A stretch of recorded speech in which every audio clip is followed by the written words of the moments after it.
আদিবাসী উন্নয়নের টাকায় সবুজ সাথী সাইকেল বিতরণ, সরাসরি মমতা বন্দ্যোপাধ্যায়কে কাজ করায় তুললেন রাজ্যের মন্ত্রী ক্ষুদিরাম টুডু। রণক্ষেত্র পার্ক সার্কাস কিভাবে নিয়ন্ত্রণে আনতে হয় বুঝিয়ে দিল শুভেন্দুর পুলিশ। হরমুজে একের পর এক ভারতীয় জাহাজে হামলা, রাষ্ট্রসংঘের নিন্দায় সরব নয়াদিল্লি। জোরে মাইক বাজাতে বারণ করায় পুলিশকে পাথর, আসানসোলে গ্রেফতার ২৬।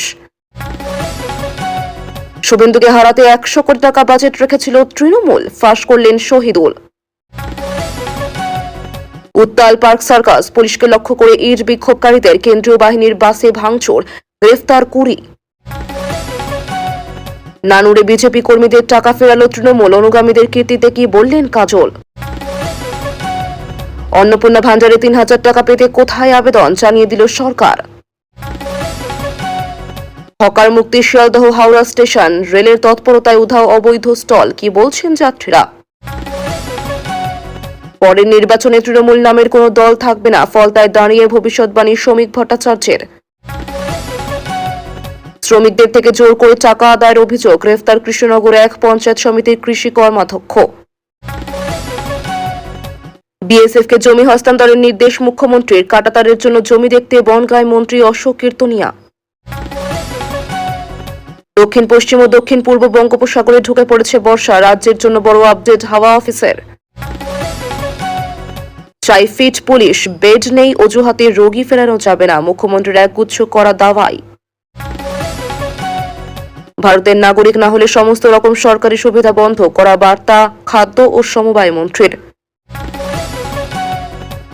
হাওড়া স্টেশনে চলল বুলডোজার, বেআইনি দখলদারি মুক্ত করতে আরপিএফ এর অভিযান। পুলিশকে ফিট হতে হবে, ৬ মাস থেকে ১ বছরের মধ্যে ২০,০০০ নিয়োগের লক্ষ্য, বার্তা মুখ্যমন্ত্রীর। শুভেন্দুকে হারাতে ভোটার প্রতি ৫ থেকে ৬,০০০ করে দিয়েছিল টিএমসি। পেয়ের অভিষেকের বিরুদ্ধে দায়ের হল এফআইআর। নো পার্কিং এ গাড়ি রাখলেই খসবে ৫০০ টাকা, চালু নতুন নিয়ম। দিল্লিগামী রাজধানী এক্সপ্রেসে ভয়াবহ আগুন, পুরো ছাই আস্ত কোচ। পুলিশ মার খাচ্ছে, এমন খবর যেন কানে না আসে, ডায়মন্ড হারবারে পুলিশকে বার্তা মুখ্যমন্ত্রীর। পরিবর্তন হতেই জনরোষ, প্রতারণার অভিযোগে আমতায় তৃণমূল পঞ্চায়েত প্রধানের বাড়ি ভাঙচুর। তৃণমূলী কালচার বন্ধ, সরকারি অফিসারদের সামনে রাজনীতির প্রশ্ন নয়, বার্তা মুখ্যমন্ত্রী শুভেন্দুর। টিএমসি নেতার দখল করা জমি উদ্ধার করে মালিককে ফিরিয়ে নজির বিজেপি নেতার। এতক্ষণ শুনছিলেন সংবাদ শিরোনাম, এবার আসছে বিস্তারিত খবরে। ভিডিওটি ভালো লাগলে লাইক করুন এবং আমাদের ইউটিউব চ্যানেলটি সাবস্ক্রাইব করুন। রণক্ষেত্র পার্ক সার্কাস কিভাবে নিয়ন্ত্রণে আনতে হয় বুঝিয়ে দিল শুভেন্দুর পুলিশ। তিলজলায় বেআইনি নির্মাণ বুলডোজার দিয়ে ভাঙার প্রতিবাদ, আর সেই প্রতিবাদ জানাতে পার্ক সার্কাস 7 পয়েন্টে বেআইনি জমায়েত, রাস্তা অবরোধের চেষ্টা। অবরোধ তুলতে গেলে পুলিশের উপর হামলা চালায় দুষ্কৃতীরা, ইট বৃষ্টি করে, পুলিশের একাধিক গাড়ি ভাঙচুর করা হয়, হামলায় জখম হয়েছেন একাধিক পুলিশ কর্মী, রাস্তায় বাসেও ভাঙচুর চালানো হয়। বেশ কয়েকজনকে গ্রেফতার করেছে পুলিশ, অভিযুক্তদের কাউকে ছাড়া হবে না বলে জানিয়ে দিয়েছেন কলকাতা পুলিশের অতিরিক্ত সিপি অশেষ বিশ্বাস। ঘটনাস্থলে কলকাতা পুলিশের পাশাপাশি রয়েছে কেন্দ্রীয় বাহিনীও। কি হয়েছে পার্ক সার্কাসে? তিলজলায় বেআইনি নির্মাণ ভাঙতে বুলডোজার ব্যবহারের প্রতিবাদে পার্ক সার্কাস 7 পয়েন্টে উপস্থিত হন স্থানীয় বাসিন্দারা। পুলিশের বক্তব্য, এই জমায়েতের কোনো অনুমতি ছিল না। স্থানীয় বাসিন্দাদের পাশাপাশি বাইরের লোকও জমায়েতের মধ্যে ছিল। পুলিশ রাস্তা থেকে জমায়েতকারীদের সরাতে গেলেই উত্তেজনা ছড়ায়, পুলিশকে লক্ষ্য করে শুরু হয় ইট বৃষ্টি। মুহূর্তে এলাকায় উত্তেজনা ছড়ায়। কি বলছে পুলিশ?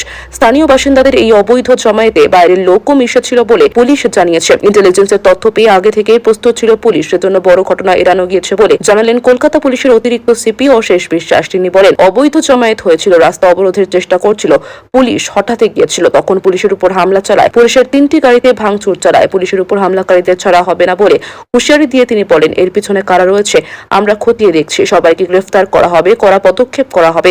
আমাদের কাছে তথ্য এসেছে স্থানীয় বাসিন্দাদের পাশাপাশি বাইরে থেকেও লোক এসেছিল, আমরা সব খতিয়ে দেখছি, কয়েকজনকে গ্রেফতার করা হয়েছে, আমরা কাউকে ছাড়বো না, কড়া পদক্ষেপ করা হবে। আমাদের 3 পুলিশ কর্মী আহত হয়েছেন, আমাদের কাছে ইন্টেলিজেন্সের তথ্য ছিল, আমরা তৈরি ছিলাম, সেজন্য বড় কিছু হয়নি।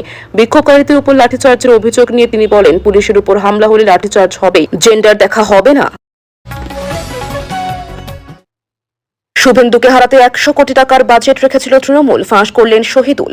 মুখ্যমন্ত্রী শুভেন্দু অধিকারীকে নিয়ে বিস্ফোরক মন্তব্য, নন্দীগ্রাম বিধানসভা কেন্দ্রে রাম জনতা উন্নয়ন পার্টির প্রার্থী শহীদুল হকের। তার দাবি, নন্দীগ্রামে শুভেন্দু অধিকারীকে হারাতে তৃণমূলের বাজেট ছিল 100 কোটি টাকা। নন্দীগ্রামে প্রতিটা পরিবারকে খামের মধ্যে করে টাকা দেওয়া হয়েছে। বাংলাদেশ, পাকিস্তান সহ বিদেশ থেকে এই টাকা এসেছে। কোমরে দড়ি বেঁধে অভিষেক বন্দ্যোপাধ্যায়কে গ্রেফতার করে ইডি সিবিআই দিয়ে তদন্ত করা হোক। তবে শহীদুল কিভাবে এই খবর জানলেন তা যদিও জানা যায়নি। চলতি বছরে নন্দীগ্রাম কেন্দ্রে লড়াই করেছিলেন একদা শুভেন্দুর ঘনিষ্ঠ হিসেবে পরিচিত নেতা পবিত্র কর। তবে তিনি পরাজিত হন শুভেন্দুর কাছে। শহীদুলের বক্তব্য, আইপ্যাকের মদতে নন্দীগ্রামের প্রতিটি বাড়িতে খামের মধ্যে করে টাকা বিলি করা হচ্ছিল। তিনি জানিয়েছিলেন, শুভেন্দু অধিকারীকে হারাতে 100 কোটি টাকা বাজেট রেখেছিল তৃণমূল। তবে নন্দীগ্রামের মানুষ টাকা নিয়েছেন ঠিকই, কিন্তু ভোট দিয়েছে বিজেপিকে। তিনি বলেন, আমরা যখন ডোর টু ডোর প্রচার করছি তখন বলছে তৃণমূল কংগ্রেস 1000 5000 করে টাকা দিয়ে গিয়েছে। কম বেশি বাজেট 100 কোটি টাকা হবে, এটার তদন্ত হবে। আমরা ভোট করতে গিয়ে বিপদে পড়ে গেছি। পবিত্র করের টাকার উৎস কি? সেই পরিমাণ টাকা নেই তো। ওদের উদ্দেশ্যে শুভেন্দুকে হারান। শুভেন্দুকে ভোট দেওয়ার জন্য নন্দীগ্রামের মানুষকে স্যালুট করেছেন আম জনতা উন্নয়ন পার্টির সদস্য। তিনি বলেন, এই 100 কোটি টাকা এসেছে বাংলাদেশ, পাকিস্তান সহ বিদেশ থেকে। তাই অভিষেক বন্দ্যোপাধ্যায়কে কোমরে দড়ি বেঁধে গ্রেফতার করে ইডি সিবিআই এর তদন্ত করা উচিত। ফের অভিষেকের বিরুদ্ধে দায়ের হলো এফআইআর। বিস্ফোরক অভিযোগ, দক্ষিণ 24 পরগনার মগরাহাট পশ্চিমের প্রাক্তন বিধায়ক তথা সংখ্যালঘু উন্নয়ন প্রতিমন্ত্রী গিয়াসউদ্দিন মোল্লার ক্ষোভ উগড়ে দিয়েছেন তিনি তৎকালীন পুলিশের additional zonal officer Mithun Kumar De ও সাংসদ অভিষেক বন্দ্যোপাধ্যায়ের বিরুদ্ধে। শুধু তাই নয়, এই দুজনের বিরুদ্ধে থানায় অভিযোগ দায়ের করেছেন তিনি। প্রসঙ্গত, এর আগে নির্বাচনী প্রচারে গিয়ে উস্কানিমূলক বক্তব্য ও অমিত শাহের বিরুদ্ধে মন্তব্য করার অভিযোগে মামলা দায়ের হয়েছিল অভিষেকের বিরুদ্ধে। ফের একবার মামলা হলো। গিয়াসউদ্দিন জানান, পশ্চিম মগরাহাট বিধানসভার প্রধান থেকে পঞ্চায়েত, জেলা পরিষদ থেকে পঞ্চায়েত সমিতি, প্রতিটি দফতরের টিকিট মিতুন পাইয়ে দিতেন। তার অফিসে বসেই কোটি কোটি টাকা দুর্নীতি করেছেন তিনি। গিয়াসউদ্দিন মোল্লা বলেন, এক তৃণমূল কর্মীকে বেধড়ক মারধর করেন তৎকালীন সময় মিতুন কুমার দে। থানার মধ্যে মারধরের পাশাপাশি শারীরিক ও মানসিক নির্যাতন করেন। তখন আমি প্রতিবাদ করেও কোনো ফল হয়নি। উল্টে মিতুন আমায় ধমক দিয়েছিলেন এবং লাঠি উঁচিয়ে মারার জন্য ছুটে এসেছিলেন। বলেন, পরবর্তী সময় মমতা ও অভিষেককে সব জানালেও কোনো সুরাহা হয়নি। গিয়াসউদ্দিন জানান, অভিষেক বন্দ্যোপাধ্যায় সবটাই জানতেন। মিতুন কুমার দে অভিষেকের নির্দেশ মেনে এই কাজ করেছেন। তার বক্তব্য, এসডিপিও মিতুন কুমার দে হঠাৎ কয়েকদিনের মধ্যে তিনি অ্যাডিশনাল এসপি হয়ে ডায়মন্ড হারবার রয়ে গেলেন। শুধু ডায়মন্ড হারবারের অ্যাডিশনাল এসপি নয়, তিনি আসার পর এসডিপিও অফিস রাতারাতি পরিবর্তন হয়ে যায়। অপরদিকে প্রাক্তন সংখ্যালঘু উন্নয়ন প্রতিমন্ত্রী সংখ্যালঘু গিয়াসউদ্দিন মোল্লা জানান, এতদিন তার সাহস হয়নি দলের বিরুদ্ধে কথা বলার। প্রশাসনের এত অত্যাচার সহ্য করার পরেও মুখ খুলতে পারেনি। আদিবাসী উন্নয়নের টাকায় সবুজ সাথী সাইকেল বিতরণ। সরাসরি মমতা বন্দ্যোপাধ্যায়কে কাজ করায় তুললেন রাজ্যের মন্ত্রী ক্ষুদিরাম টুডু। পশ্চিমবঙ্গের প্রাক্তন মুখ্যমন্ত্রী মমতা বন্দ্যোপাধ্যায়ের বিরুদ্ধে এবার টাকা নয়ছয়ের অভিযোগ তুললেন রাজ্যের বর্তমান আদিবাসী উন্নয়ন মন্ত্রী ক্ষুদিরাম টুডু। তার দাবি, আদিবাসী উন্নয়নের টাকা নয়ছয় করেছেন মমতা। আদিবাসী উন্নয়ন তহবিলের টাকায় সবুজ সাথী সাইকেল বিলি করেছেন। মমতাকে জেলে পড়ার হুঁশিয়ারিও দিলেন তিনি। আদিবাসী উন্নয়নের টাকা নয়ছয়ের অভিযোগ নিয়ে রবিবার সরব হয়েছেন ক্ষুদিরাম। সংবাদ মাধ্যমে বলেন, এরা তৃণমূলের হাতের এক। আমরা অঙ্ক কষি না, হাতের এক। এটা তৃণমূলের হাতের এক ছিল সংখ্যালঘু বিভাগটা। সেই জন্য প্রাক্তন মুখ্যমন্ত্রী আদিবাসী উন্নয়ন বিভাগ এবং সংখ্যালঘু বিভাগ নিজের কাছে রেখেছিলেন। মমতা আদিবাসী উন্নয়নের টাকা নয়ছয় করেছেন, সেই টাকায় সবুজ সাথী সাইকেল বিলি করেছেন বলে সরাসরি অভিযোগ করছেন ক্ষুদিরাম। তার কথায় ভাবতে অবাক লাগে, আজ আদিবাসী উন্নয়নের যে টাকা, সেই টাকা দিয়ে তিনি সবুজ সাথী সাইকেল বিতরণ করেছেন পশ্চিমবঙ্গে। দুর্ভাগ্যজনকভাবে আমি আধিকারিকদের অর্ডার দিয়েছি, এগুলোর তদন্ত করুক। আদিবাসী উন্নয়নের টাকা কেন সর্বসাধারণ ভোগ করবে এবং সেই টাকায় কেন ছাত্রদের সাইকেল কিনে দেওয়া হবে?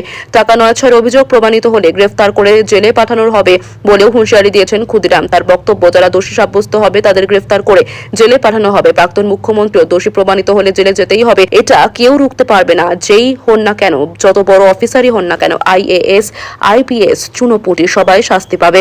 রাজ্যে ক্ষমতার পালাবদলের পর থেকে তৃণমূলের বিরুদ্ধে একের পর এক অভিযোগ জমা পড়তে শুরু করেছে। হুগলির বৈদ্যবাটিতে সরকারি সলিড ওয়েস্ট ম্যানেজমেন্টের জমিতে প্রাক্তন তৃণমূল বিধায়কের জন্য খাস বন্দোবস্ত ঘিরে বিতর্ক শুরু হয়েছে। সেখানে ব্যক্তিগত জিম থেকে কুকুরের থাকার ব্যবস্থা করায় অভিযুক্ত প্রাক্তন তৃণমূল বিধায়ক অরিন্দম গুই এমনকি ঘরের চাবিও তিনি নিজের কাছে রেখেছেন বলে অভিযোগ। সে নিয়ে সরব হয়েছেন বিজেপি বিধায়ক দিলীপ সিংহ। তদন্তের দাবি তুলেছেন তিনি, যদিও অভিযোগ অস্বীকার করেছেন অরিন্দম।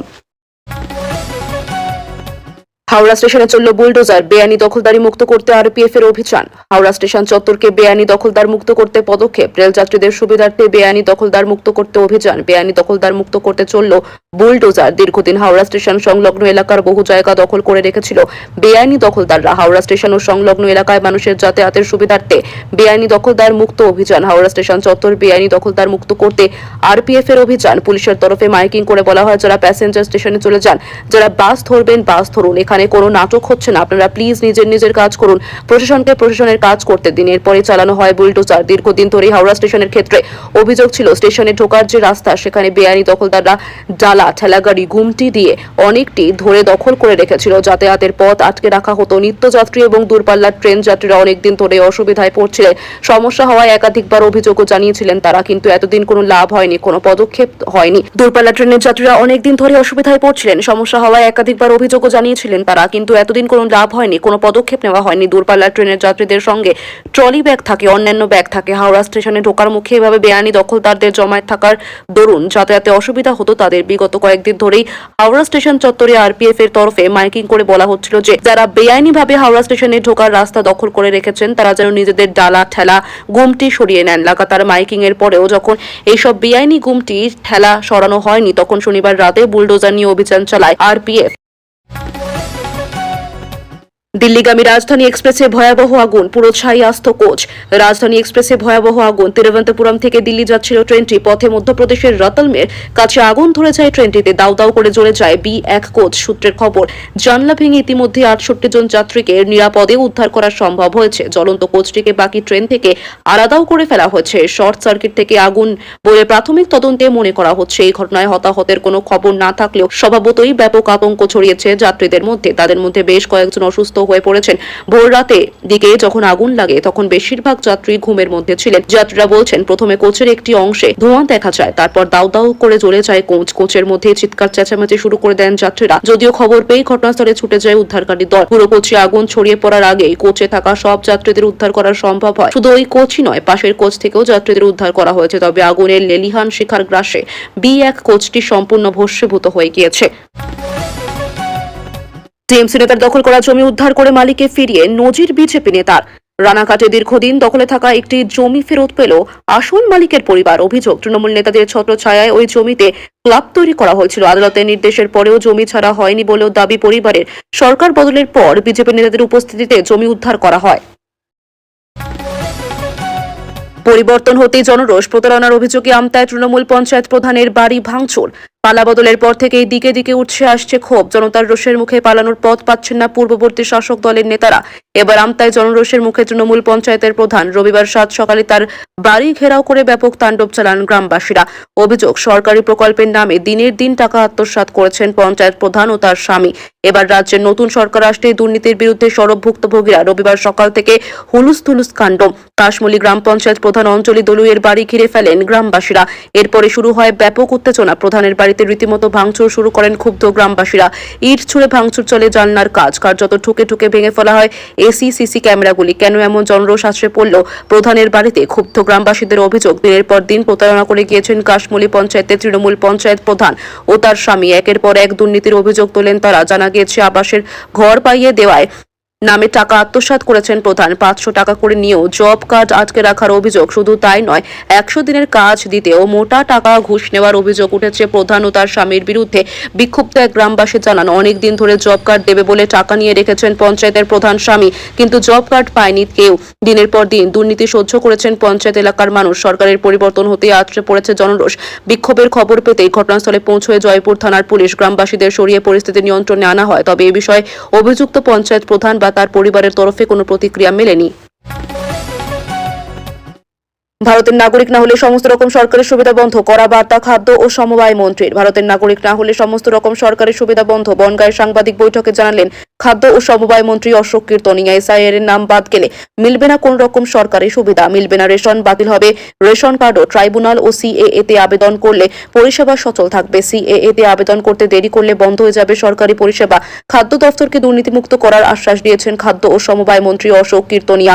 2-1 দিনের মধ্যে আধিকারিকদের না জানিয়ে শুরু হবে সারপ্রাইজ ভিজিট। বনগাঁয়ের সাংবাদিক বৈঠকে জানালেন খাদ্য ও সমবায় মন্ত্রী অশোক কীর্তনিয়া।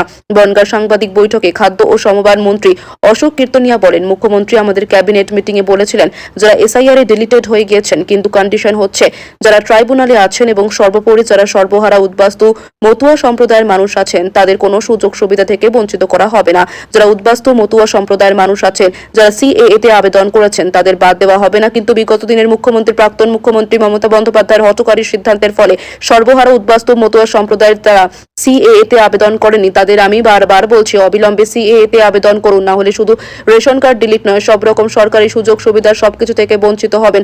হাওড়া স্টেশনে চলল বুলডোজার, বেআইনি দখলদারি মুক্ত করতে আরপিএফ এর অভিযান। বনগাঁয় সাংবাদিক বৈঠকে খাদ্য ও সমবায় মন্ত্রী অশোক কীর্তনিয়া কি বলেছেন দেখে নিন এক নজরে। ভারতের নাগরিক না হলে সমস্ত রকম সরকারি সুবিধা বন্ধ। এসআইআর এর নাম বাদ গেলে কোনো সরকারি সুবিধা মিলবে না, পাবেন না রেশন, বাতিল হবে রেশন কার্ড। তবে ট্রাইব্যুনালে আবেদন করলে, সিএএ তে আবেদন করলে পরিষেবা সচল থাকবে। সিএএ তে আবেদন করতে দেরি করলে বন্ধ হয়ে যাবে সরকারি পরিষেবা। মতুয়া উদ্বাস্তুদের দ্রুত সিএএ তে আবেদন করার বার্তা দিয়েছেন মন্ত্রী অশোক কীর্তনিয়া। সরকারি চাকরিজীবী, সরকারি ট্যাক্সদাতা, বিপিএল তালিকাভুক্ত রেশন কার্ড উপভোক্তা হলে দ্রুত কার্ড সারেন্ডার করার নির্দেশ দেওয়া হয়েছে, তা না হলে কড়া ব্যবস্থার হুঁশিয়ারিও দেওয়া হয়েছে। খাদ্য দফতরকে দুর্নীতি মুক্ত করার আশ্বাস দিয়েছেন মন্ত্রী। 2-1 দিনের মধ্যেই আধিকারিকদের না জানিয়ে শুরু হবে